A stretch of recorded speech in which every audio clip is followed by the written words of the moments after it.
Hello and welcome to another conversation in Practical Theology. I'm Saiyyidah Zaidi and I'm here with Eric Stoddart.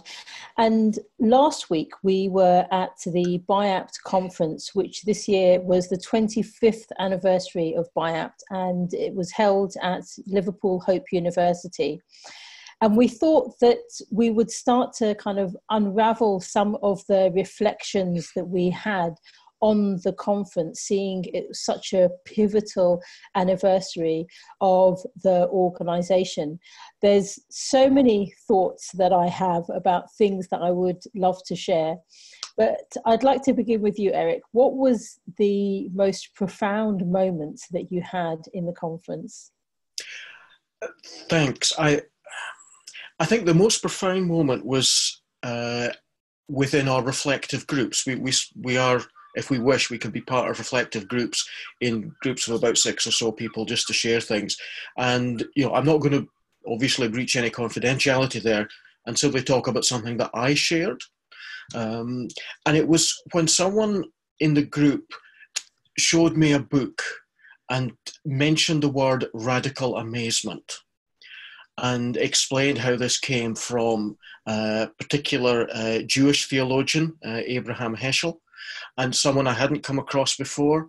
And that just struck me as something I had never quite considered, putting the two phrases together, radical and amazement, and got to thinking myself about, how do I approach the world?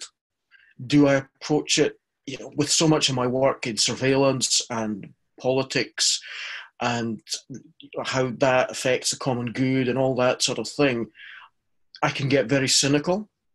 And my theological approach to life is to be suspicious when people talk about religion, when people talk about power or don't talk about power and religion. So I have a fundamentally radical, suspicious approach to life. And just to hear this simple phrase, radical amazement, at the simplicity or the complexity of God's world, that just made me stop and think, goodness, this is a way of life that's just not me. Yeah, it's pretty amazing actually that we have the opportunity to unpack some of these things, because I think there were so many moments like this, and just the concept of kind of being alive and feeling that there is something that is kind of quite amazing about that is in itself a powerful tool. I think for me, one of the really interesting realizations was my role in practical theology. And I think there's still a huge amount for me to unpack on that.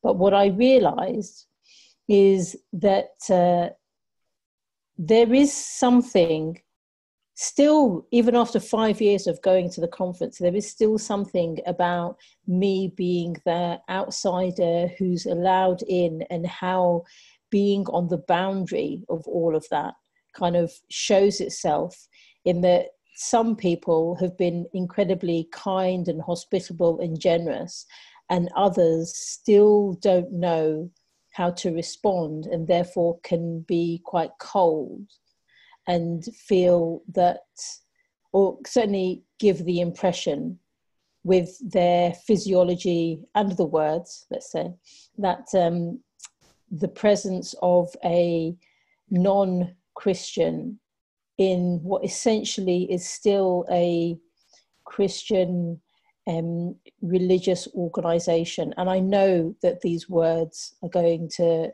be, I'm going to be told that's not the case and all of this other stuff, but I can only share what I feel, And so I think that for me has been very interesting, because realizing that there are some individuals who know that actually they will grow as Christian theologians and Christian practical theologians by my interactions with them, whereas others are just not willing to engage. And I think what was interesting for me this time was that that is very much a reflection of what happens in broader society.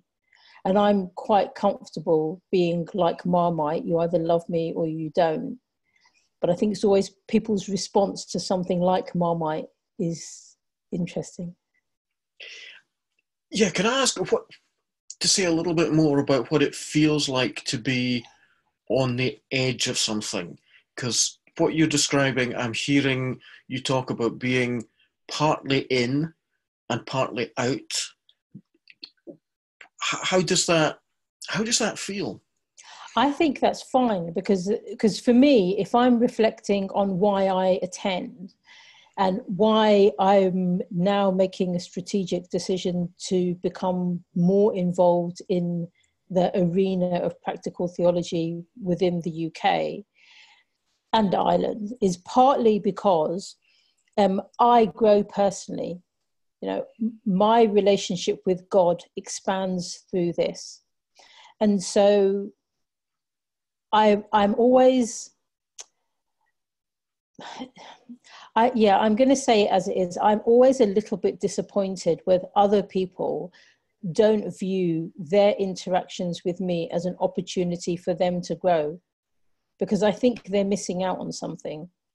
And, you know, no one can tell somebody else what to do and how to decide and how to live their life. So I'm perfectly fine. But I think I am a little bit disappointed that they're not taking advantage of an opportunity that is really presented right in front of them. Because I see, certainly from now that I'm willing to become much more vulnerable and express what is happening for me within this field, I think people are also responding to me positively in that, and they're able to share what's happening for them. And that is very, very powerful for them. Yep. I'm immediately thinking about another Jewish philosopher, Martin Buber, who makes a distinction between I and it relationships and I and you relationships. And if we are encountering someone as a you and not as an object, something happens in between us that is, I think he would say, that they're in some sense is God in between us. If it's just treating someone as a set of data or an object or a curiosity, or we're not really fully engaging with them as a human being, then it is just as if we're, encountering a lamppost, and that's dehumanizing for everybody. Yeah, absolutely. I mean, it was interesting in one of the evening discussions that took place, we were talking about something, and I was just interested about, actually it was to do with climate change and some of the demonstrations that are taking place in the UK. And it was an interesting discussion in terms of politics and society and our responsibility as practical theologians. And here I am, kind of a bit of an anomaly, because I'm the only regular Muslim that turns up to these things. And yet I was the one that said, so what would Jesus do? And nobody had a response to that. But for me, as a Muslim, I'm always thinking, well, what would the Prophet Muhammad, peace and blessings upon him, what would he do? How would he respond to this particular situation? And that then it starts me on the journey. But if we're unable to respond to the question of what Jesus would do in certain situations, then it just makes me think, well, is the Academy of Practical Theology kind of a wee bit distanced from the reality of practical theology in everybody's lives and lived experience? And that's a question I'm asking myself as well. So I'm not just pointing the finger, Yeah, I think there is a distance, and I think there has to be some sort of distance, because certainly for those of us who are doing our practical theology in a university setting, I think it can be different. Having worked for a little while in not a tightly confessional context, but in a specifically Christian theological college, that was, I could sense a difference there. There were things that were expected that you could talk about and you could assume certain things. Now, our courses were validated by an external university, so in our actual programs and delivering content, we had to navigate that.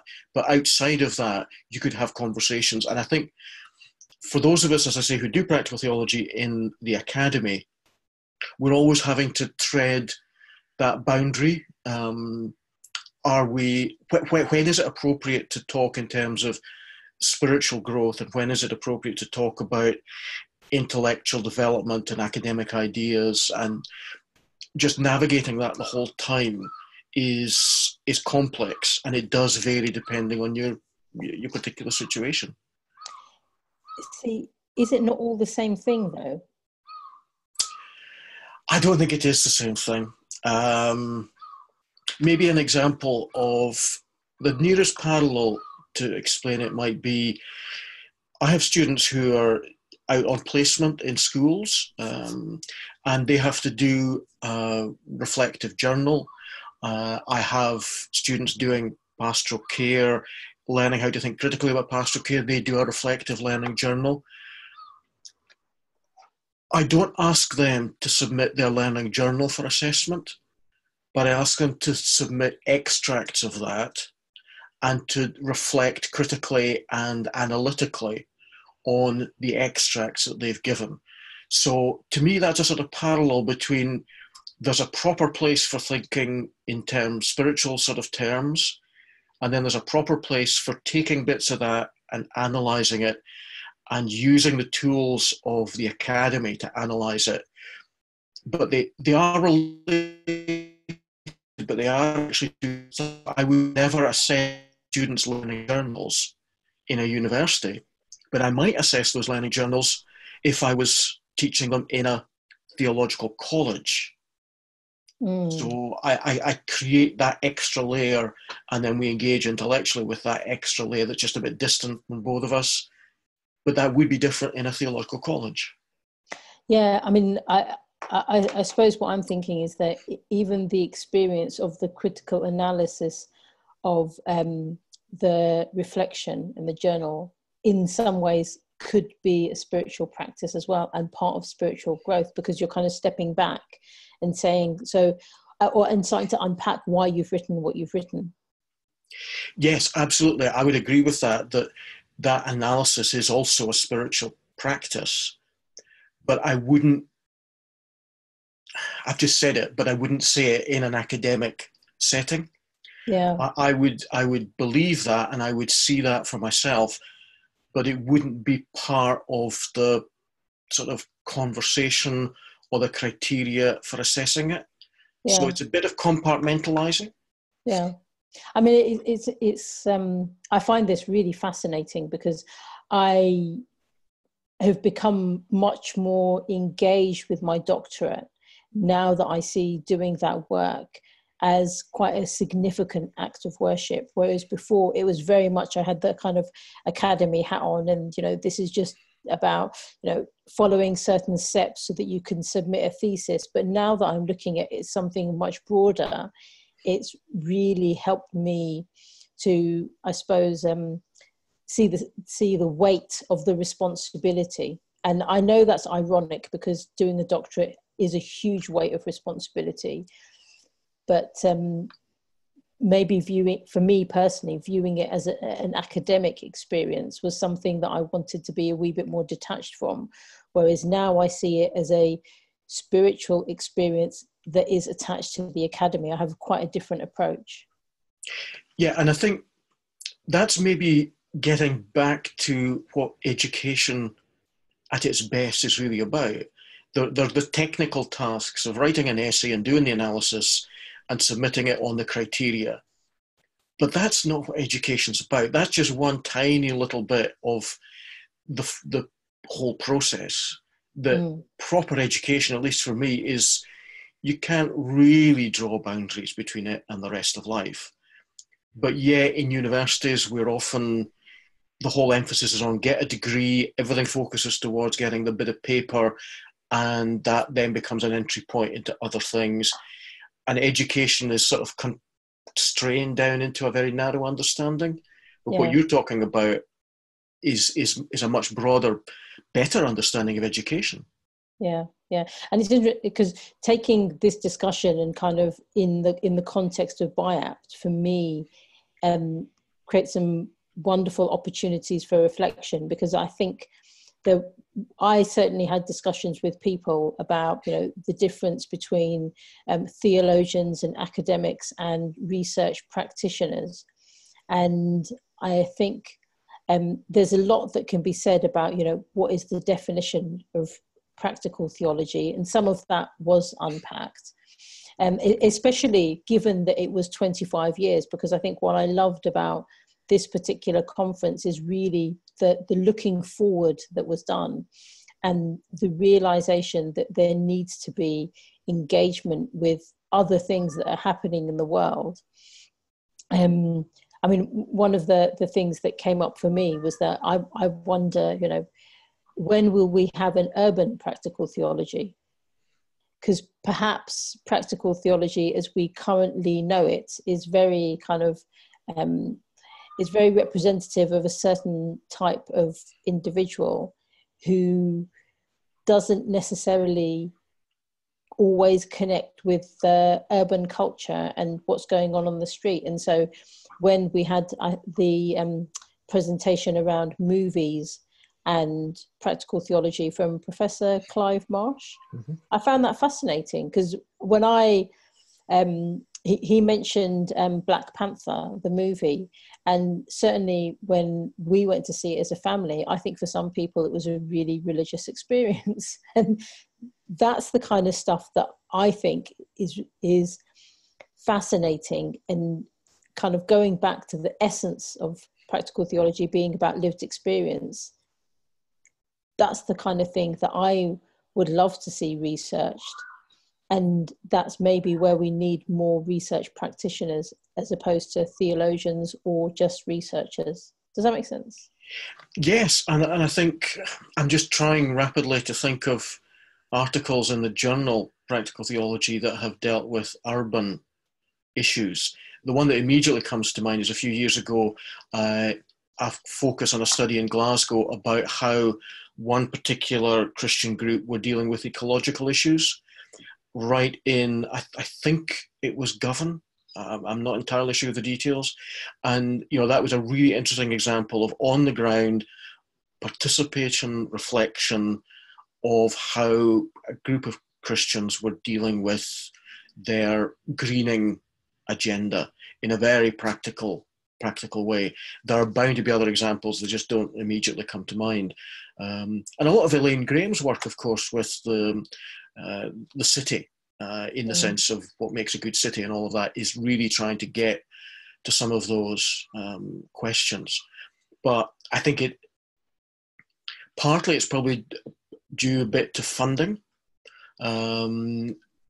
because funding isn't necessarily freely available for just anything that we want to do, and maybe there's an issue there of just how funding tends to get directed in supporting PhD students or others. But yeah, to just be thinking, where is practical theology? I suppose some of the people who are doing things like Ken Leach in London in the past, you know, there were very prominent voices doing practical theology right down at the city.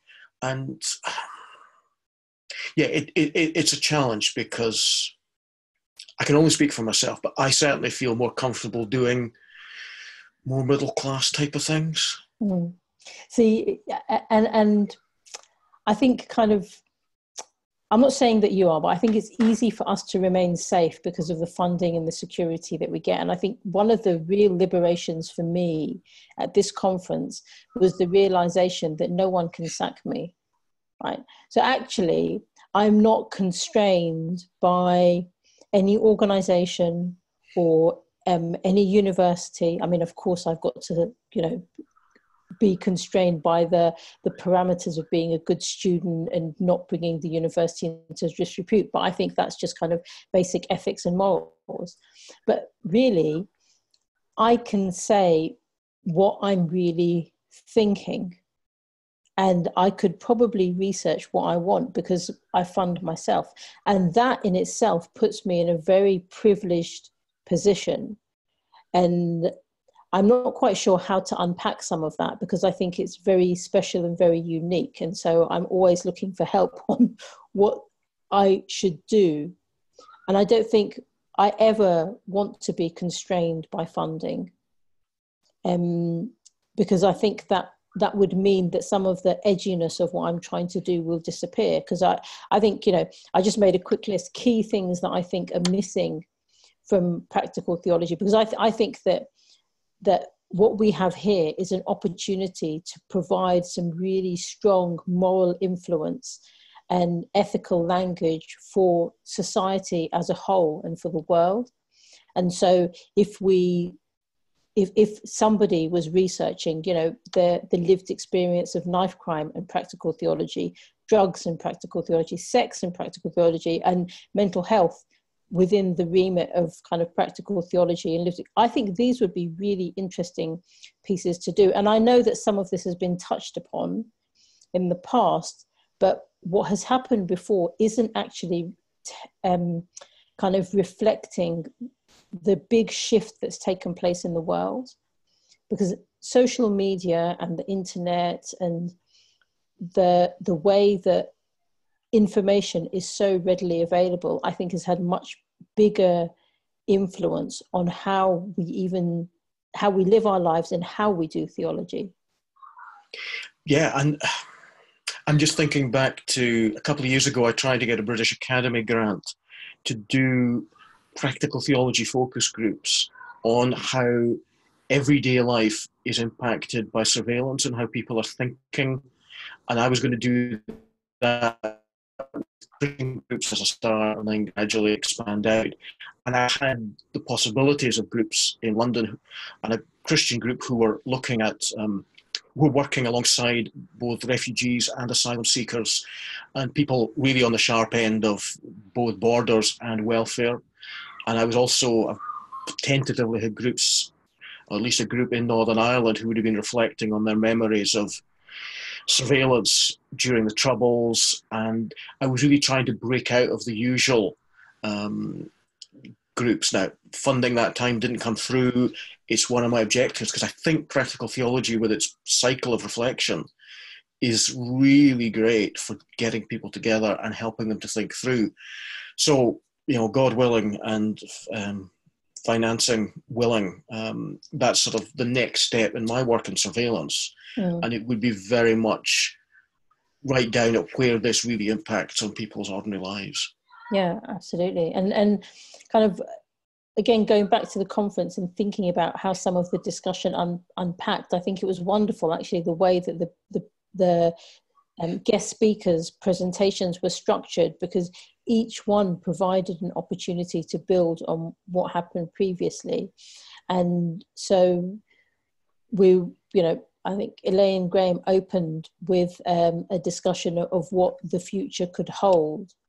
And I remember kind of asking about, where is this next pivot going to come from in practical theology? And I think that is a discussion that should not end at the end of the conference. It's something that we really need to keep going. And so, perhaps even having focus groups, and all of this can be done online, actually, having or facilitating discussions where people can come together to discuss what practical theology could look like in 25 years, I think is going to really inform what's done now. Because at the end of the conference, I think one of the things that I realized is that I think I will always be a bit of a guest within the academy in the way that it's currently presented. And there is something about the academy kind of reflecting and thinking, well, how do we want to open the door to what is in essence Christian practical theology and make it something that's much broader? Or do we want to kind of keep it under the umbrella of practical theology? Because I think the discussion, and actually it's really interesting because for me, what happened within the conference is a kind of microcosm of what is happening globally. It's the discussions around ethnicity and race and, society, and how do we all interact with each other.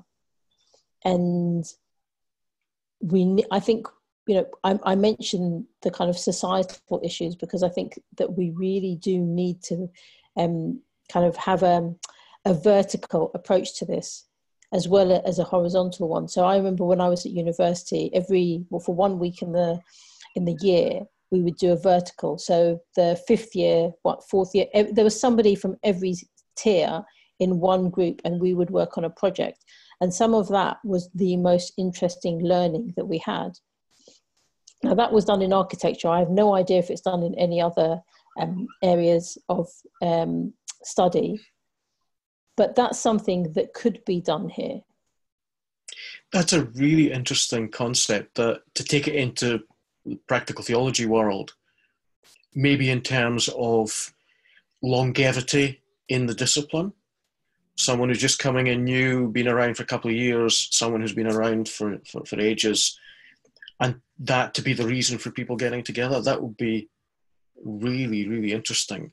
Or to just cut it in slightly different ways, to have people of different faith perspectives purposely coming together to talk about something.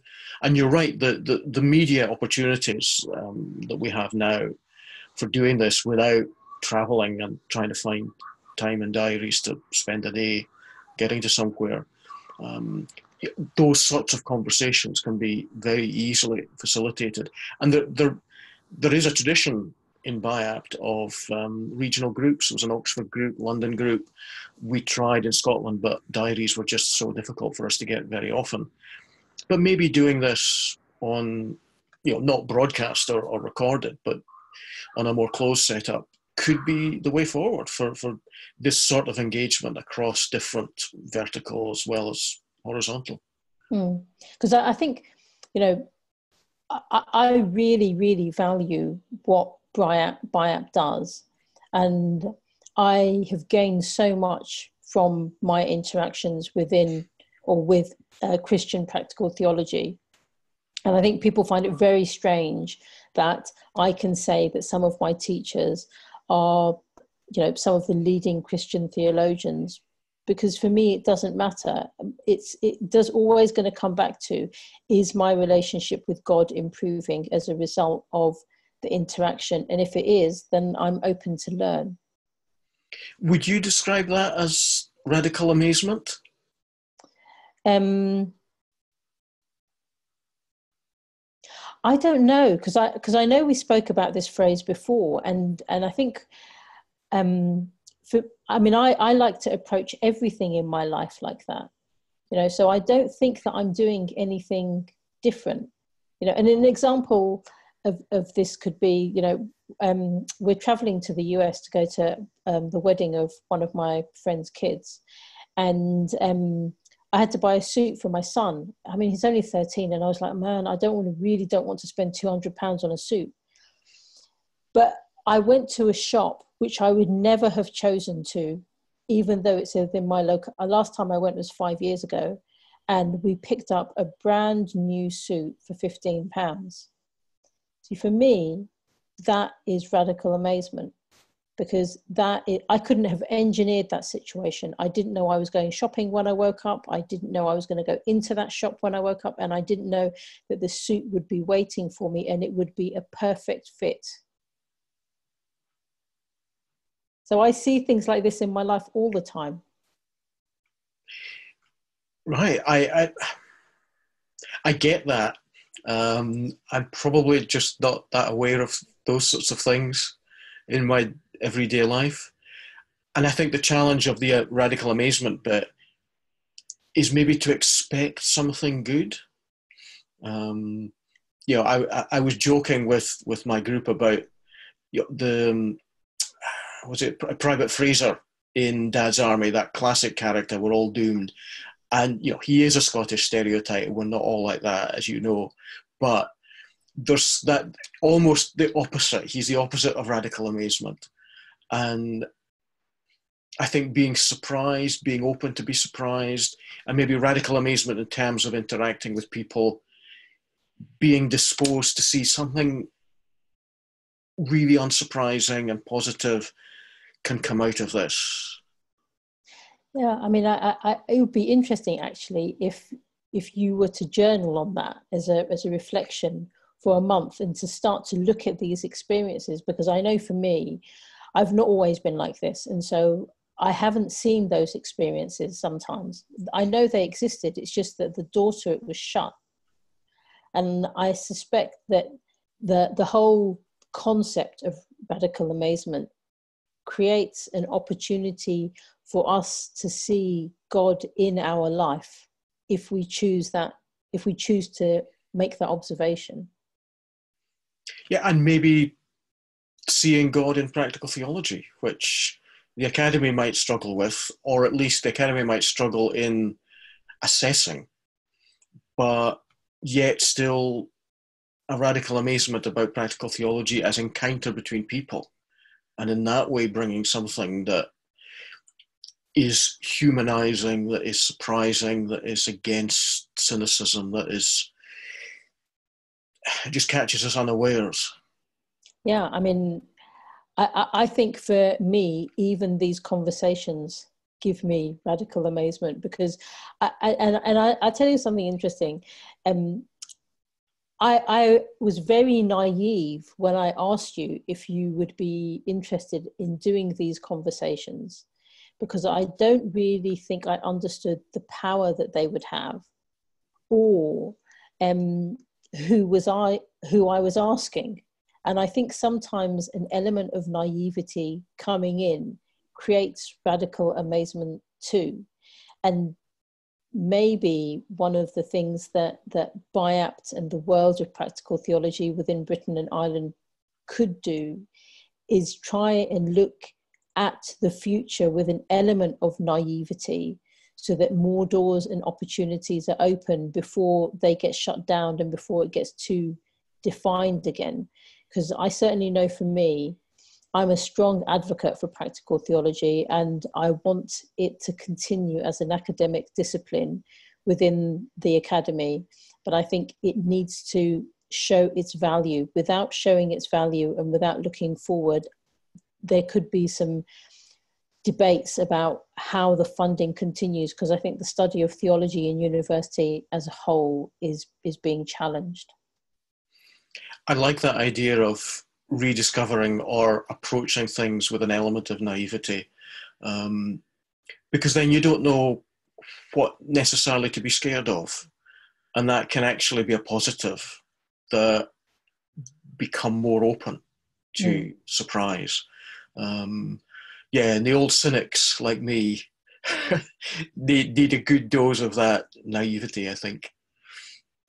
Yeah, I mean, I don't think I would call you an old cynic. I think that, you know, you have a lot of food for thought that you give to us in terms of sharing your experience and your reflections and your thoughts. So it's an honor really to be able to do these interviews with you, because I certainly gain from everything in our conversations.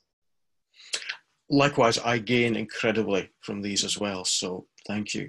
And maybe I'll finish off this one. So from Saiyyidah and myself, thank you for watching, for listening. If you like, leave some comments, and we hope that you'll see us again in the not too distant future. Thank you. Bye-bye. Bye.